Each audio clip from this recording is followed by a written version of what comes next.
Bonjour et bienvenue, je suis Anne-Marie Cunier et je suis ravie de vous recevoir dans le podcast Learn and Enjoy. Dans chaque épisode, je vous propose d'analyser les usages et technologies du digital learning qui permettent de créer une expérience apprenant engageante et efficace.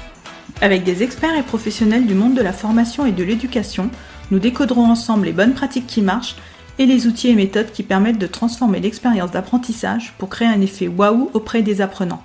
Laissez-vous inspirer ? Bonjour à tous! Pour ce nouvel épisode, j'ai le plaisir de recevoir Ahmed Salama de 360 Learning.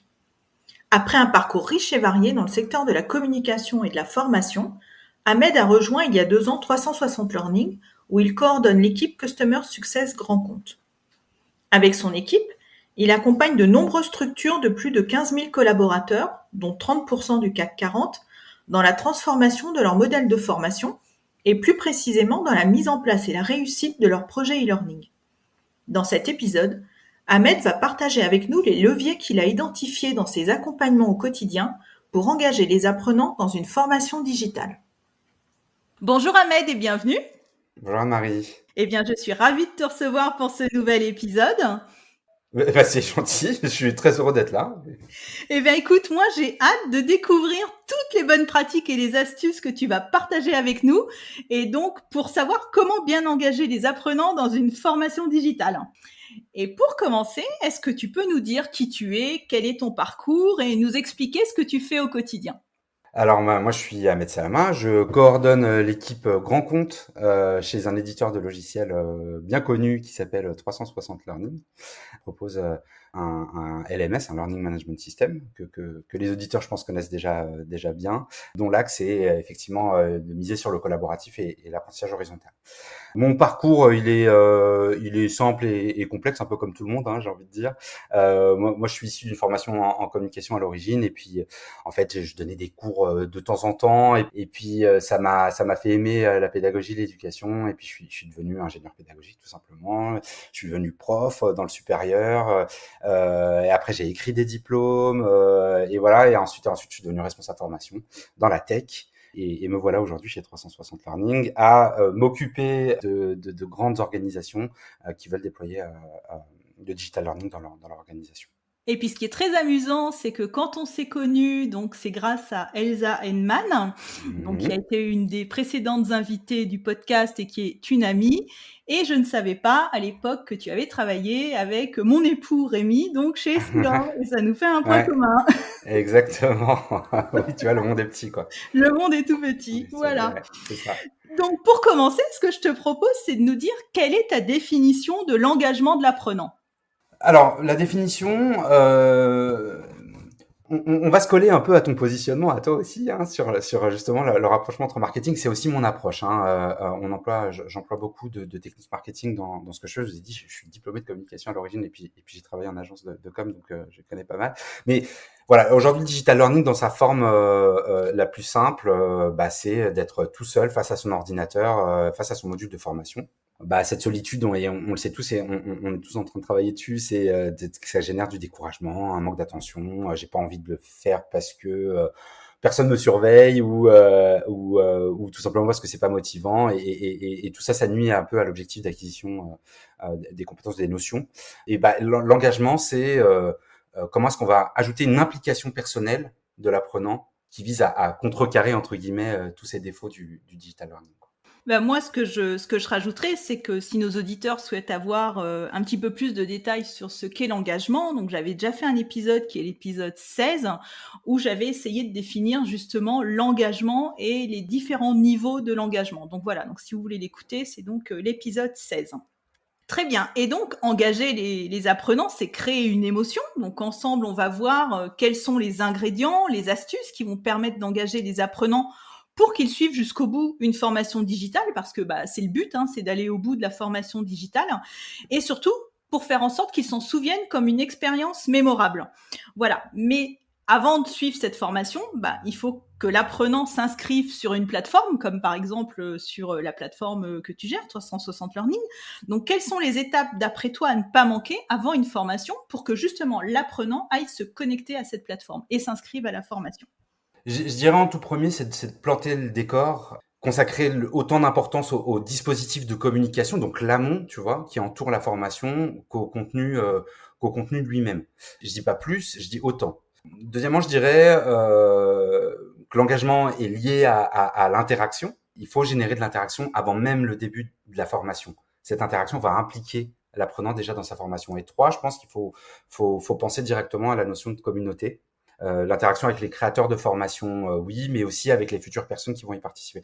C'est comme quand on regarde la liste de classe avant sa rentrée, parce que là, on peut faire connaissance avant que ça commence, tu vois. Et comment tu crées de l'interaction avant, justement? Parce que tu viens de dire, il faut générer de l'interaction avant le début de la formation. Donc, comment tu vas générer cette interaction? Déjà, on va effectivement communiquer. Il faut qu'il y ait un espace d'interaction. L'idée, c'est ça.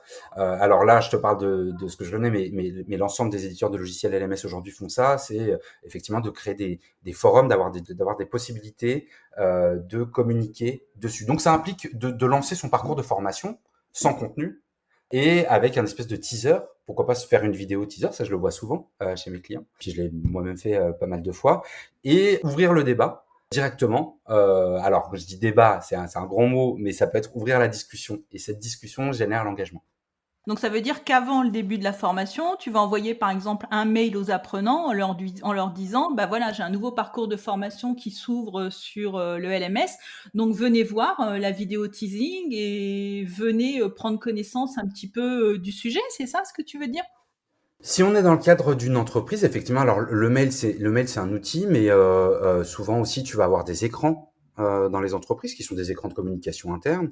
Faut pas hésiter à aller voir les RH et les titiller un peu sur les moyens de communication qu'ils utilisent pour aussi en profiter. Tu vois, souvent c'est des budgets qui sont importants même aujourd'hui et effectivement et susciter l'envie et directement l'implication quoi par tous ces biais. Et est-ce que tu as des exemples à nous donner de tes clients un petit peu dont tu te souviens, des choses un peu originales? Complètement. Alors, tu sais, il y a plusieurs types de, entre guillemets, responsables de formation. Il y en a qui sont très sensibles à la communication et qui en font tout un pataquès et qui donc font des plans de communication, même voire des plans marketing même, avec, tu sais, ce qu'on fait pour les réseaux sociaux, des plannings de diffusion. Les contenus sont écrits avant même que ils soient diffusés et puis tout se déroule comme du papier un peu à musique. Je me souviens d'une formation transversale très très importante qui a été souhaitée par le COMEX et donc qui est redescendue sous la responsabilité du responsable formation. Et il y avait vraiment une volonté d'engagement très très importante de 100% des collaborateurs. Et là, ils ont mis le paquet. Je te parle de goodies, je te parle de effectivement vidéo teasing très très importante, c'est-à-dire qu'il y avait 4-5 vidéos étalées dans le temps, c'est-à-dire 2 mois avant, ça avait commencé. Et puis voilà, des événements un peu présentiels aussi, un apéro qui est lié à la formation. Enfin, tu vois, est-ce que c'est trop ou pas assez? Je sais pas. Et quel est l'impact réel que ça a eu au final? Je saurais pas te le dire non plus. Mais en tout cas, personne ne pouvait dire dans l'entreprise qu'il ne savait pas que cette formation existait et qu'il fallait la faire. Oui, donc c'était un vrai plan de communication qui avait été orchestré en amont. C'est ça, Oui, donc c'est exactement. important, c'est bien, c'est ce que je dis toujours. Voilà, il faut communiquer sur la formation en amont pour faire venir les apprenants. Ouais.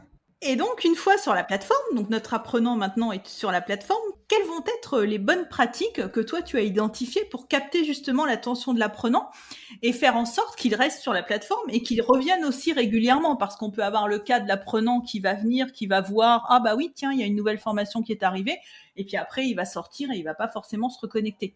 Donc, quelles sont les bonnes pratiques que toi tu as identifiées? Bah, alors, il y a déjà, il y a l'avant, hein, c'est ce qu'on n'arrête pas de se dire, et c'est de réellement, quand je disais tout à l'heure planter le décor, c'est vraiment qu'il y ait un décor qui soit fait. Donc, et quand je dis ça, je parle de la charte graphique, l'identité de la formation. On va aussi s'attacher à ça en tant qu'apprenant. Et donc, il faut qu'il y ait une cohérence entre l'offre et la promesse, c'est-à-dire que l'univers qui a été mis en place dans la communication en amont de la formation se retrouve quand on arrive sur la plateforme et que ça corresponde aux références visuelles et culturelles de la cible. Et ensuite, effectivement, il y a le sens, les messages qu'on aura émis en amont, c'est il faut que l'apprenant qui est là ait bien compris pourquoi il est là et quel bénéfice il va en tirer.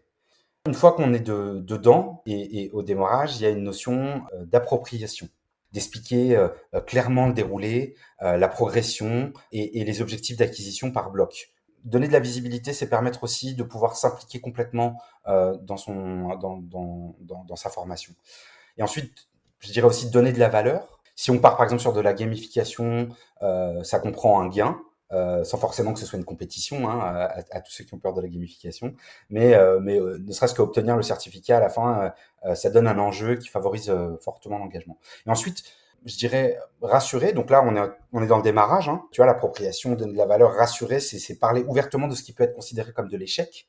Même si on fait tout pour éviter cette perception de l'échec qui, nous, dans notre société, est assez mal perçue, c'est pas le cas partout. Et partager les dispositifs de remédiation pour rassurer, de dire voilà comment est-ce que ça va se passer si jamais vous n'y arrivez pas la première fois. Ça permet de rassurer. Et enfin, il y a le pendant. Tu vois, on a fait l'amont, on a fait le démarrage, et maintenant il y a le pendant. C'est effectivement gamifier. Gamifier, pourquoi? Parce que c'est notre univers aujourd'hui. Tout est fait pour, entre guillemets, faire que l'ensemble de nos sens soit pris en compte et que tout se déroule sous forme de jeu, que ce soit des quiz, des challenges, de la pédagogie active, des beaux designs. Pendant aussi, il y a le feedback. Il faut le solliciter, en demander, il faut en donner. Quand on en donne, ça devient de la reconnaissance aussi. Ça veut dire ton avis a un intérêt pour moi, qui ait créé la formation ou qui l'anime. Susciter aussi la discussion entre les apprenants, ça suscite aussi beaucoup de reconnaissance, c'est un bon sentiment. Il y a ce qu'on appelle le micro-doing aussi, demander à l'apprenant d'appliquer sur la plateforme, alors si on peut sur 360, hein, tu vois, ou au travers de photos à partager avec ses pairs, mais en tout cas de partager son expérience, de dire regardez, tac, j'ai pris une photo avec mon portable de ce que j'ai appris en formation et je le rends vivant. Voilà. Globalement, c'est avoir une approche horizontale. Quand je dis horizontale, c'est bien que les apprenants se parlent entre eux parce qu'ils ont les mêmes difficultés, parce que ça permet de légitimer, de donner une légitimité à la formation. Justement, au début, tu parlais de communauté, de mettre en place une communauté d'apprenants. Est-ce que tu as des exemples d'animation de communauté? Parce que c'est pas évident non plus d'animer en permanence la communauté et de faire en sorte qu'elle vive. Alors là, on est dans le cadre d'une formation. Faire en sorte qu'il y ait une communauté, c'est alors moi, je suis un peu biaisé par le fait que je traite des grands groupes internationaux avec beaucoup de collaborateurs et donc beaucoup de personnes qui ne font pas le même métier, qui font le même métier, pardon, mais à plusieurs endroits dans le monde et qui se connaissent pas. Mais ça marche aussi pour des petites unités où tout le monde se connaît. Mais l'essentiel, c'est de susciter le partage. Ce partage-là, puisque tout le monde est dans la même salle de formation, salle virtuelle, hein, on s'entend, hein, au même endroit de formation, ça va générer ce point commun-là, et donc il y a forcément des choses à dire. Et oui, c'est pas évident, ça nécessite beaucoup d'efforts de la part de l'animateur de la formation, une rythmique, de réfléchir aussi en amont à l'intérêt et aux bénéfices que souhaitent en tirer les apprenants, pour ensuite orienter cette animation et surtout avoir des contenus qui correspondent aux intérêts des personnes qui suivent la formation. Oui, donc c'est un vrai community manager, l'animateur de la Ah plateforme. oui, oui. Alors, cette réponse, quand je te dis oui comme ça, bah, ça a l'air évident, mais c'est aussi lié aux outils qui existent aujourd'hui, qui ressemblent plus ou moins beaucoup aux outils. Alors, je parle dans l'interaction, hein, à tous les réseaux sociaux qu'on connaît aujourd'hui. Ils s'en sont fortement inspirés.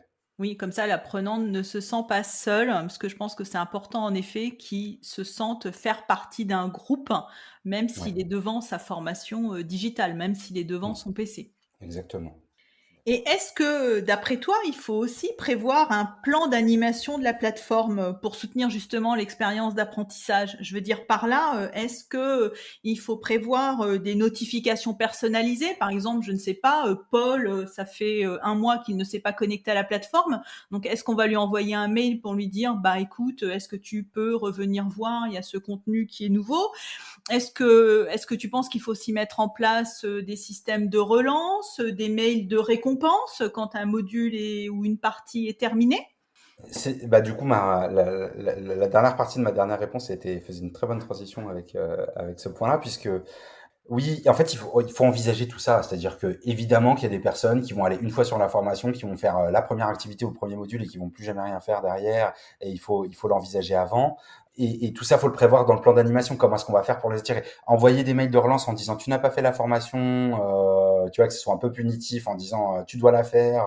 D'ailleurs, jusqu'à maintenant, même les formations obligatoires, il y a encore un tout petit pourcentage de personnes qui ne les font pas. Tu vois, ça existe. Donc, faut essayer d'être créatif, surtout pour les personnes qui décrochent.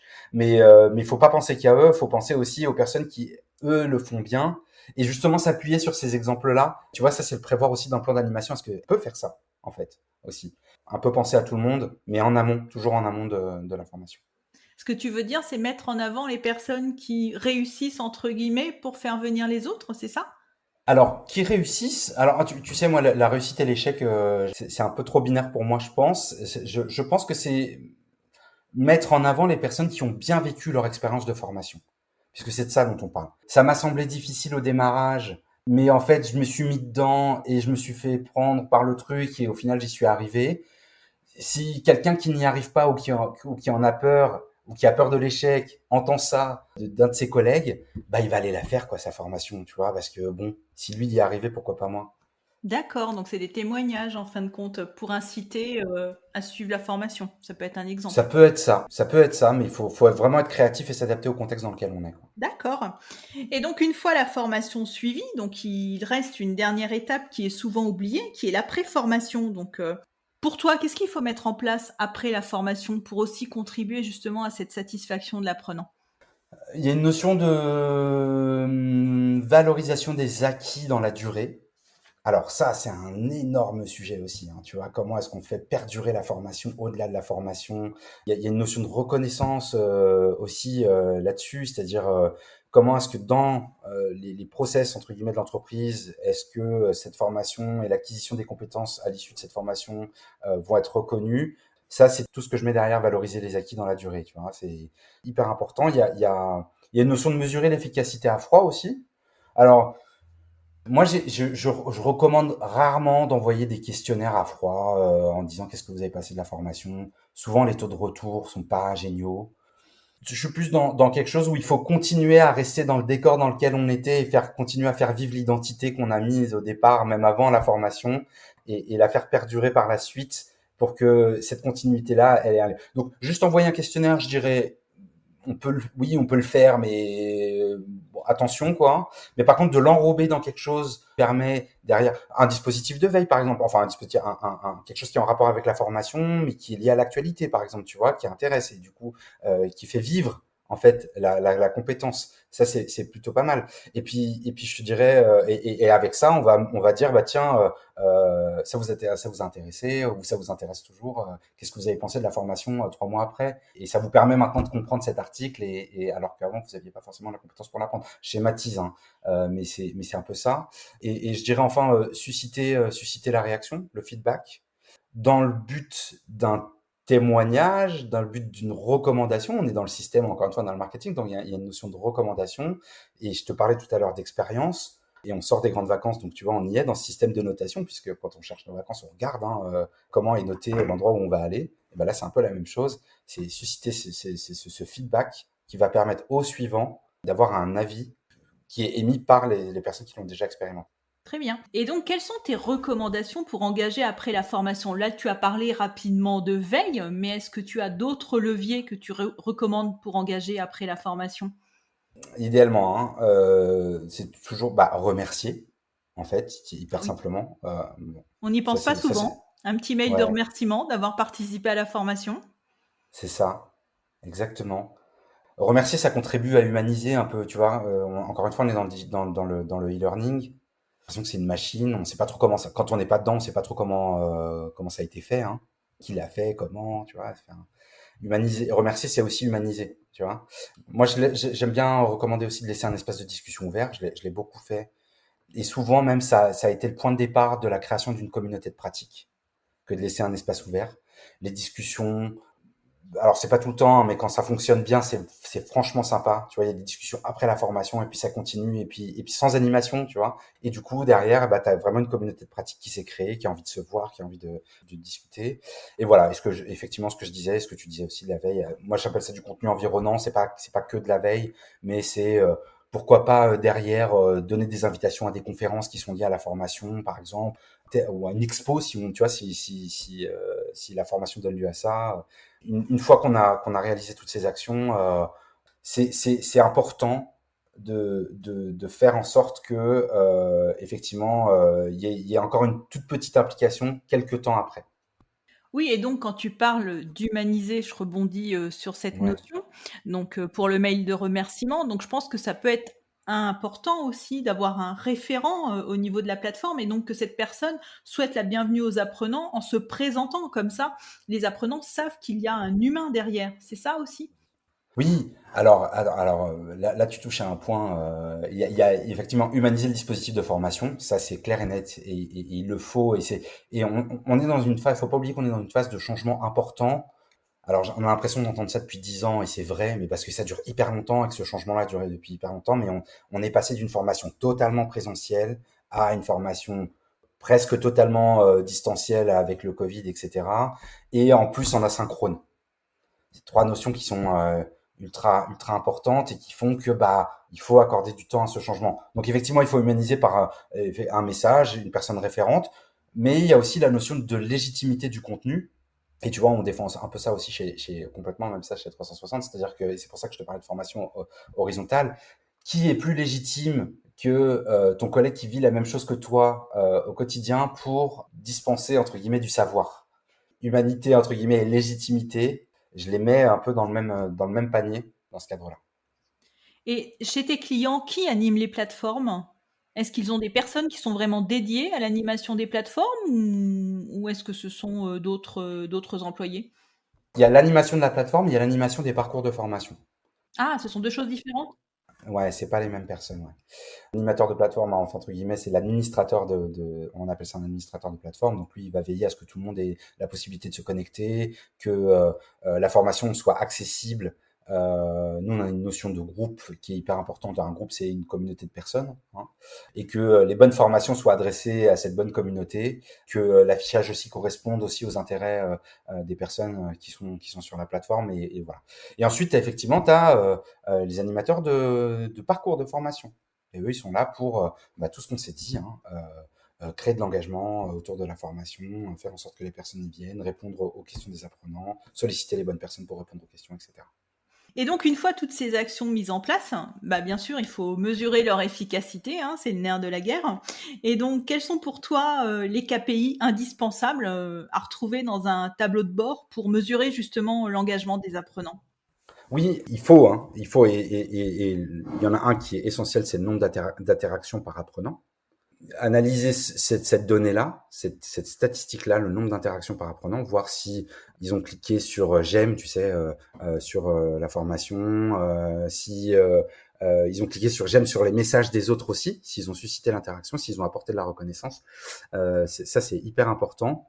Ce que je disais au démarrage, c'est que tu as raison de me poser cette question. Malheureusement, aujourd'hui, c'est pas encore très suivi. Il faut que ce le soit de plus en plus. Le volume de messages global envoyé, ça c'est hyper important. Il y a l'interaction plus ou moins passive, tu sais, de premier degré, qui est le plus bas niveau entre guillemets de l'engagement, qui est juste je clique sur j'aime et je m'engage pas plus que personnellement. Et ensuite, tu sais, il y a le statut aller jusqu'à ambassadeur, mais en tout cas le volume de messages global envoyé déjà c'est un bon indicateur. Et puis effectivement il y a le taux de complétion, hein. Formation commencée sur formation terminée, et c'est bien d'être autour d'un 90-95% quand on peut, quoi. Ah bah c'est bien, oui, en effet, 90-95, là c'est l'idéal, hein. Ouais, ouais. Et là, tu parlais des j'aime, etc., des likes, et tu as parlé vite fait d'ambassadeurs. Donc, vous avez des niveaux comme ça pour reconnaître l'engagement? Alors, dans la plateforme, non, complètement. Alors, il y a des badges qui te sont attribués, hein, mais bon, ça donne pas, c'est pas forcément lié à ça, à un niveau d'engagement marketing, comme tu l'entends, la pyramide, la fameuse pyramide.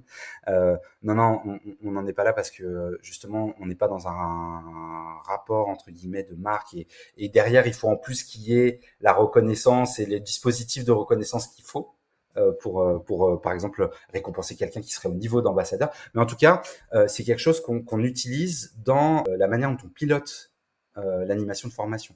En tout cas, moi, j'ai cette connaissance-là, c'est de solliciter effectivement plusieurs niveaux d'interaction, et plus ce niveau d'interaction est élevé, plus tu as un statut d'engagement qui est important. Bah, écoute, c'est très intéressant tout ça. On va arriver à la fin de notre épisode. Pour conclure, je vais avoir une dernière question parce que donc tu es en relation avec des entreprises qui sont sur plusieurs continents. Et est-ce que pour toi, les leviers d'engagement sont différents selon les pays? Alors déjà, il y a quelque chose à analyser qui est le rapport à la formation. Le rapport à la formation chez nous, en France, hein, quand je dis chez nous, il est pas le même que tu es dans un autre continent, pays, etc. On n'apprend pas la même chose en Asie, on n'apprend pas de la même manière en Asie qu'on apprend en Europe ou qu'on apprend aux États-Unis. Là, je remets le cadre de la formation parce qu'il ne faut pas qu'on se perde complètement non plus là-dedans. C'est extrêmement important. Il y a aussi le rapport à l'entreprise. Une formation a été donnée, on se doit de la suivre parce que l'entreprise a fait l'effort de nous livrer cette formation. Ça, c'est aussi très, très important. Et c'est là où il ne faut pas non plus confondre. C'est-à-dire que si on a un rapport avec son entreprise où on se sent obligé de suivre la formation, quelle valeur a l'engagement là-dedans? Tu vois, est-ce que les personnes sont réellement engagées? Tout dépend de l'objectif. C'est pour ça que tout à l'heure, on parlait des indicateurs et que je te parlais du nombre d'interactions. Est-ce que c'est important, c'est pas important? Non, en fait, on pourrait juste suivre le nombre d'heures de formation fait à l'année et pas mesurer du tout le taux d'engagement et on peut très bien se satisfaire de ça.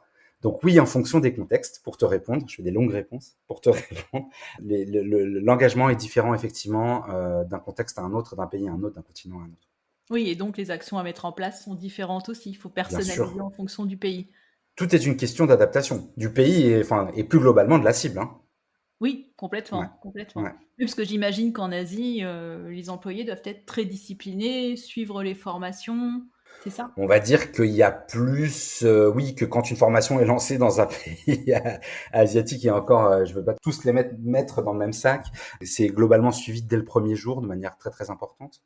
Voilà. Mais tu sais, on peut avoir aussi des différences entre une population terrain dans le retail par exemple ou dans un environnement industriel et des populations de bureaux qui sont dans le marketing ou qui sont fonction support au RH ou à la compta. C'est aussi des engagements qui sont différents, c'est des cibles qui sont différentes.